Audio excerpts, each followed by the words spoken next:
Nose reshaping సర్జరీని మనం కామన్గా మెడికల్ టర్మ్స్లో రైనోప్లాస్టీ అంటాము. రైనోప్లాస్టీ అంటే it is nothing but modification of your nose. Common టర్మ్స్లో నోస్ జాబ్ అని కూడా అంటాము. ఇందులో మనం ముక్కు యొక్క సైజు, షేప్ని ఆల్టర్ చేయవచ్చు. యూజువల్గా రైనోప్లాస్టీ ఎప్పుడు చేస్తాము, ఎవరికి చేస్తాము అంటే, కొంతమంది పిల్లల్లో పుట్టుకతో కొన్ని ఎనామలీస్ ఉంటాయి, అంటే గ్రహణం మొరి అంటారు కదా, దాంతోపాటు కూడా నోస్ డిఫార్మిటీస్ ఉంటాయి. అలాంటి వాళ్ళలో చేస్తాము.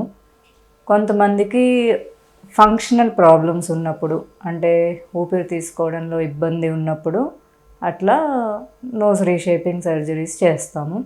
కొంతమందిలో 2 రకాలు ఉంటాయి. కొంతమంది కాస్మెటిక్ రీజన్ వల్ల కూడా నోస్ జాబ్ అనేది చేస్తూ ఉంటాము. సాధారణంగా ఏ ఏజ్ గ్రూప్లో చేస్తారు అని అంటే, లేట్ టీన్స్, అంటే మన ఫేషియల్ గ్రోత్ మొత్తం కంప్లీట్ అయిపోయిన తర్వాత ఈ రైనోప్లాస్టీ అనే ప్రొసీజర్ ప్లాన్ చేసుకోవచ్చు.